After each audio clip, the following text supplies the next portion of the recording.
Conmigo, el ingeniero José Blandón Castillo. Y primer tema, Mayer Mizrachi a segundo día de indagatoria hoy. Sí, buenos días, Fernando. Buenos días a toda nuestra audiencia a nivel nacional. Hombre, ayer compareció el joven empresario Mayer Mizrachi para su indagatoria, que terminó como a eso de las 6 de la tarde y que continuará hoy a las 8:30. Varias cosas me agradaron de... Salió muy optimista de él. Lo vi muy maduro, muy sereno en la entrada y muy sereno y muy firme a la salida. Y supo manejar muy bien su entorno y me parece que me mandó un mensaje muy claro. También la licenciada Belfon, que tiene una gran experiencia en el manejo de los temas jurídicos, hizo un planteamiento muy sensato. Yo espero que la fiscal de la causa, viendo las evidencias que están en la mesa, actúe dentro de lo que es el derecho y pueda resolver este problema, porque lo que hemos examinado este expediente sabemos que ahí no existe absolutamente nada. Mire las cosas que uno se va enterando a lo largo de este proceso. Ayer me informaron, y quisiera que el director actual de la innovación tecnológica, el señor Hallman, le explicara a este país si es cierto o no. Tengo el nombre de la firma, pero no lo voy a decir porque no tengo la confirmación. Si es cierto o no que él contrató una firma de abogados a la que se le pagó $500,000 para la presentación y manejo de esta denuncia contra el empresario Mayer Mizrachi. Si eso es cierto, estamos hablando de un proceso que habla de una licitación de $211,000, que esa es la licitación. Quitando los impuestos. Si le quitas el 7%, es de $192,000. De eso que estamos hablando. Métale ahora todo lo que se ha gastado el Consejo de Seguridad, todos los agentes que mandaron a Colombia, más de 11 que fueron allá a retirarlo, a traerlo, más todo lo que se ha gastado en viaje, ida y vuelta, más todo el proceso. Si se hubiera hecho lo que se tenía que hacer en administración, porque los contratos con el gobierno tienen una fianza. Y cuando no se cumple o hay insatisfacción, se hace la fianza, porque esto es un proceso administrativo. Aquí no había ningún problema judicial. Lo judicializaron por otras intenciones políticas. Y yo espero que hoy la fiscal, con la serenidad que da este caso, actúe en derecho. Y eso para mí significa que sería totalmente violatorio a la ley panameña que ese joven quede detenido. Pero vamos a ver, le estamos dando seguimiento, Fernando, a ese tema que tiene una gran atención nacional. Fíjate la cobertura mediática que tuvo ayer, su participación. Hoy no hay la menor duda que todos estaremos pendientes de la suerte de este joven panameño que allá anunció la puesta en servicio de su...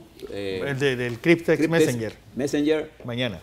A partir de mañana, y que está siendo solicitado por importantes universidades tecnológicas del mundo. A ese es el que estamos persiguiendo en este país. ¿Qué le parece? Bueno, otro de los temas que están en el candelero es esta cumbre de Naciones Unidas sobre la inmigración, donde el presidente Varela ha anunciado una cumbre binacional con el presidente Solís de Costa Rica para tratar de ver, yo no sé, es como juntar dos borrachos en un camino, es decir, no tienen ninguno es el origen del problema, ni ninguno va a solucionar el problema para ninguno de esos dos países. Mira, Fernando, yo creo, escuché al presidente ayer desde Nueva York, en algunas de sus intervenciones que ha hecho y que se han hecho públicas a través de los medios de comunicación, con las limitaciones que tiene, porque algunas veces se publica una parte y no se publica completo. No he escuchado una intervención completa de él. Pero lo que conozco me hace hacer la siguiente reflexión al pueblo panameño. La migración es un tema muy complejo y me llama la atención la forma, diría yo, irónica, para decirlo en términos diplomáticos, con que se está manejando este tema. Porque ¿de quién es responsabilidad la gran migración que se está produciendo en el mundo en este momento? La migración que está ocurriendo de el Golfo Pérsico, o los que son el país de Mediano Oriente y de África, sobre todo el norte de África, hacia Europa, es producto de las políticas intervencionistas de los Estados Unidos, que ha destruido Siria, Irak, Afganistán, Libia, Túnez, Sudán, en todos lados están metidos. Entonces, se han producido a raíz de todas estas intervenciones. Los Estados Unidos intervino en Irak sobre la teoría de que Irak tenía armas de destrucción masiva. Y resulta que esa teoría era falsa. Y no veo ningún gobernante que haya tenido la franqueza de decir, vamos a tomar el toro por los cachos. Aquí hay un problema de migración causado por políticas del poder hegemónico mundial, que ha llevado a Europa a una migración incontrolada. Pero, fíjate las cifras, hay más de 38 millones de nuevos migrantes durante los últimos quinquenios, de los cuales casi el 95% van a países subdesarrollados. Un ejemplo nada más, el Líbano. Sí. El 33% de la población del Líbano de hoy son inmigrantes ilegales, pero huyendo de la guerra. Turquía, Grecia, por todo lo que se está produciendo en la destrucción de Siria y de Irak. Entonces, hay un problema serio. Nuestro país en particular está siendo objeto de flujos migratorios desde hace más de 10 años, producto de qué cosa? Del amplio desarrollo y perspectiva que Panamá tiene. Entonces, nada más de colombianos tenemos más de medio millón en este país. Y venezolanos más de 150.000. Entonces, ¿eso qué está planteando? Más que mirar, nosotros necesitamos definir una política migratoria que nos diga a nosotros cómo vamos a manejar este flujo que se está produciendo con la complicidad del país que produce los migrantes a los países que hacen la ruta, y que Colombia, cuando llegan allá en forma democrática, los tira, abre la frontera y nos los tira a nosotros. Y entonces o se aguantan en Panamá o se aguantan en Costa Rica hasta que Nicaragua diga así, o se vayan para los Estados Unidos o se quedan aquí. Entonces, este es un tema que tiene una perspectiva, claro, de derechos humanos, y la reconozco, pero también tiene una perspectiva de política mundial. Mientras las potencias hegemónicas no entiendan claramente que esta política de destrucción de países y de explotación de lo que está ocurriendo en esos países, y mientras el populismo se apodere de nuestras economías, la migración va a ser incontrolada. Entonces, aquí llega migración buena y migración mala. Entonces, es una responsabilidad de nosotros. Los países desarrollados controlan la migración, pero nos exigen a nosotros, que entonces llamamos nosotros flexibles, mientras ellos, vaya usted a preguntar de esos 38 millones de migrantes creados en el Mediano Oriente, ¿cuántos están en los Estados Unidos? O en algún país de Europa. En un país de Europa. Centro de Europa.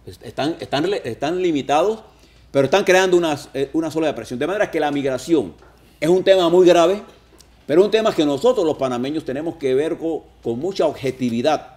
Y primero en función de los intereses panameños. Claro que hay que proteger los derechos de los migrantes que estén en el país, pero también hay que proteger los intereses de los panameños. Claro, principalmente. Entonces aquí estamos entrando ya en una especie de una frontera sin control, que es la colombiana, en el momento en que tenemos pésimas relaciones diplomáticas y de coordinación con Colombia. Pésimas. El que quiera decir lo contrario está equivocado. Colombia nos está jugando al gato y al ratón, siendo ellos el gato y nosotros el ratón. Entonces cada vez o nos presionan por la vía fiscal, o nos presionan por la vía de la seguridad, o nos presionan con la migración. Abren la frontera y nos meten cantidad. Y yo creo que el sumum de las pésimas relaciones que hay con Colombia es este convenio firmado entre Ecuador, Colombia y Costa Rica para el uso del Océano Pacífico, donde excluyen a Panamá olímpicamente. Ahí se está planteando el nivel que yo he venido de animadversión que hay. No, de aislamiento nuestro. ¿Por qué nosotros, Ecuador, por ejemplo, hombre, Colombia tiene un trato preferencial con nosotros vía el Tratado de Montería, que nosotros lo hicimos en reconocimiento a los derechos que Colombia históricamente tenía y como un compromiso político, militar que teníamos con Colombia.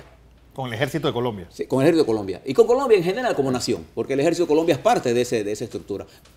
Ecuador es uno de los principales usuarios de América Latina del Canal de Panamá. Y con Ecuador, Panamá tiene raíces históricas. Los últimos territorios españoles en el continente fueron Quito y Panamá. Sí, nosotros tenemos relaciones muy buenas con Ecuador. Teníamos, pues fíjate lo que ha ocurrido. Costa Rica siempre ha sido un aliado casi incondicional nuestro, igual que nosotros de ellos. Entonces, ¿por qué ocurre esto? Porque no tenemos una política de relaciones exteriores que nos haga a nosotros sentir nuestra presencia. Somos reactivos a lo que está ocurriendo en el mundo y estamos siendo objeto de ataques. Y fíjate que una gran parte de nuestros ataques a nosotros se deben al éxito de nuestro modelo económico. Y no tenemos la capacidad política de tener un frente unitario para lograr de una u otra forma tener soluciones de conjunto para enfrentar esta grave situación. De manera que la migración, señor presidente, señores del gobierno, hay que mirarla pensando primero en Panamá. No podemos ser magnánimos con los de afuera en contraposición a los de adentro. Y yo no tengo una posición en contra de ningún extranjero. Al contrario, por haber sido exilado, valoro las relaciones y el respeto que debemos tener a los migrantes. Pero también tenemos que tener claro que esto está fuera de control. Totalmente fuera de control. Ahora que hay que hacer un gran esfuerzo en ese sentido. Y lo primero que tenemos que tener es hacia dónde vamos en política migratoria, nosotros como nación. Bueno, lo único es, obviamente, la clase política. Pareciera que todos los partidos están enredados, ¿eh? Bueno, si usted sabía, vamos a comenzar por el PRD. El PRD ha venido celebrando, creo que ha celebrado 11 congresillos hasta este momento, de acuerdo a las informaciones extraoficiales, y no se moleste ningún grupo porque uno dice las cosas y después comienzan a... Oye, por cierto, que ahora me están atacando en el diario La Prensa, en el paquín ese que tiene en mi diario, por todos los ataques que estamos haciendo a la casica. Vea usted. Vea usted. Bueno, en fin. Ahora le hablo un poquito sobre eso. Pero en el caso del PRD, en estos 11 congresillos que se han celebrado, la inclinación de las fuerzas favorece con un porcentaje importante al grupo que encabeza Pedro Miguel González hasta este momento. Y por lo que hace falta es donde sus estructuras están más fuertes y sus propuestas están más fuertes. De manera que todo parece indicar que habrá el movimiento de renovación, la renovación como línea política ha calado a lo interno del PRD. Ello no quiere decir que automáticamente esto signifique una votación parecida a esta, pero lo más probable es que la votación se asemeje mucho a lo que está ocurriendo en los congresillos. Y habrá que ver si los derrotados, cualesquiera que sean, tendrán la capacidad de entender cuál es el futuro del Partido Revolucionario Democrático con unidad o sin unidad, por un lado. Dos, habrá que también el Partido Revolucionario Democrático entender que su rol es de oposición. Sí. ¿No? Cosas que hoy no está clara en la mente del elector. Y eso lo entienden las dos fuerzas. Lo que habrá que ver es qué van a hacer para que el electorado en lo que queda de los 2 años próximos pueda entender lo que está ocurriendo. Mientras eso ocurre en el PRD, que está ocupado en eso, en el Partido Panameñista se dieron todos los eventos en el fin de semana correspondientes a la conformación de la nómina que encabeza Popi Varela, que todo parece indicar que será el próximo presidente de ese colectivo, y vuelvan a tener ahora el reto ellos. ¿Será un partido o seguirá mandando la dirección política del gobierno por encima del Partido Panameñista? Entonces ese es el reto que tiene la nueva dirección de ese colectivo, y si será capaz ese partido de abrir espacios para poder tener una posibilidad en la campaña del 2019. Mientras Cambio Democrático todavía está atrapado en cuál será la forma en que hará la reestructuración, con la ventaja nuevamente de que los ataques que se fundamentan esencialmente en ellos le han puesto al electorado con claridad que el partido de oposición de este país es Cambio Democrático. Entonces está solo en el camino de ser el partido de oposición. También vimos la semana pasada todo el esfuerzo que el gobierno hizo por mejorar su visión frente a mediciones de encuestas que se debieron haber realizado esta semana, cuyos resultados conoceremos esta tarde. Pero independientemente de lo que piensen o no las encuestas miden cosas que ya pasaron. Y no se pueden entender las encuestas si no se entienden en su contexto. Y la pregunta que usted tiene que hacerse, ¿ha cambiado el contexto político del país?